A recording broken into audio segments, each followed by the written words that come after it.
Learn about the famous explorers who made perilous voyages from Europe to the New World and their roles in the discovery of America.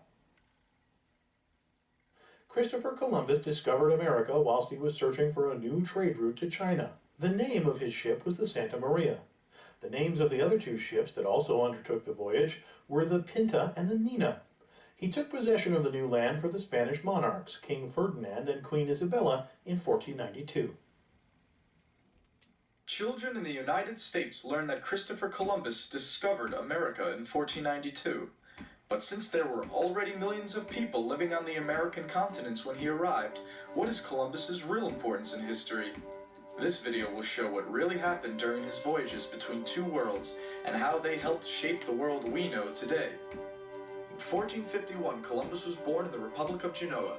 There he began his sailing career, but in 1477 he was hired as a merchant mariner for King John II of Portugal. Portugal was gaining power on the seas, colonizing Atlantic islands and establishing trade with African kingdoms. By the 1480s, they found out the Indian Ocean was on the other side of Africa. This discovery gave them a fast and cheap trade route to the rich goods of Asia.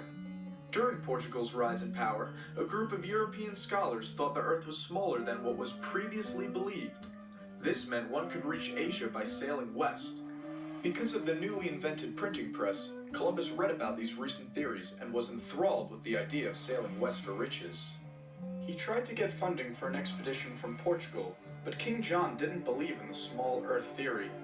He then tried in France, England, and Spain with no luck until 1492 when the Spanish sovereigns, Ferdinand and Isabella, decided to help fund 3 ships for a voyage. They saw Columbus as a means to compete against Portugal's success. The Nina, Pinta, and Santa Maria set sail on August 3, 1492. After a stop on Gran Canaria, the rest of the trip took 5 weeks. On October 12th, land was spotted. It was an island, and at dawn Columbus went ashore. Because he believed in the small Earth theory, Columbus thought he was near Japan.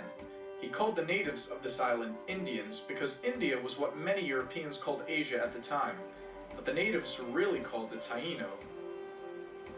Trade began between the two parties, but it was clear that the Taino did not possess the fabled riches of East Asia. However, some of them wore gold as jewelry. Columbus was hungry for gold to bring back to Spain.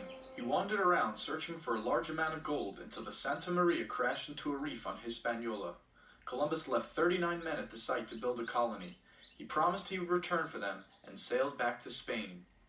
When he arrived in Europe, Columbus was famous. He had sailed into the unknown and returned to tell the tale. He brought back many things to show the Spanish king and queen, including Tainos he had kidnapped.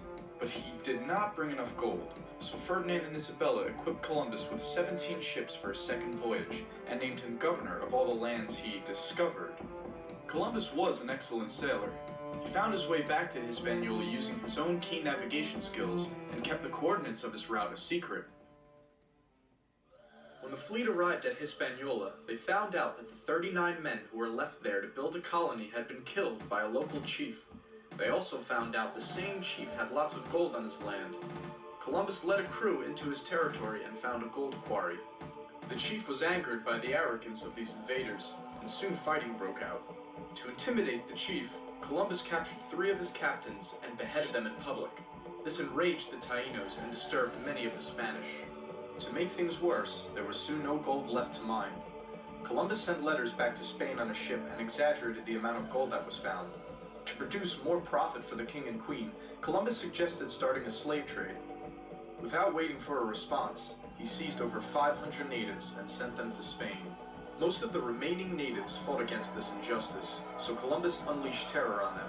Once defeated, they were forced to pay tributes of gold to the Spanish. It was worse than slavery. People who didn't find enough were punished brutally.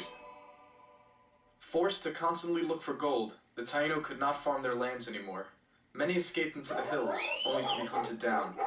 During the first few years of the tribute system, 50,000 natives died. Columbus's brutal command made him enemies in the colony as well as in Europe. In 1496, he sailed for Spain to defend his actions to Ferdinand and Isabella. He left his brother Bartolomeo in charge of the colony until he returned. King and Queen listened to his defense and allowed him to return to Hispaniola in 1498. By now, the colony was a disaster. Bartolomeo was just as bad at governing as his brother was, if not worse.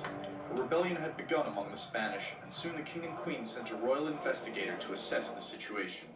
He put the Columbus brothers on trial. They were found guilty of numerous crimes against both the Spanish and the natives. The brothers were arrested and sent back to Spain. Christopher Columbus was no longer in charge of the New World. Now old and humble, he was allowed one last voyage across the ocean, but he was not permitted to return to Hispaniola. He explored the Caribbean for 2 years before sailing back to Spain, where he died in 1506. We have learned that Columbus was ambitious, intelligent, and courageous, but he was no hero. His exploits in the colony were disasters for the native inhabitants, and their way of life was destroyed by his actions as governor. But his efforts led Europe to dominate the world through colonization and the expansion of kingdoms into empires. If Columbus did not succeed, someone else would have. But since his journey was the first to establish a link between the old world and the new, his name is remembered.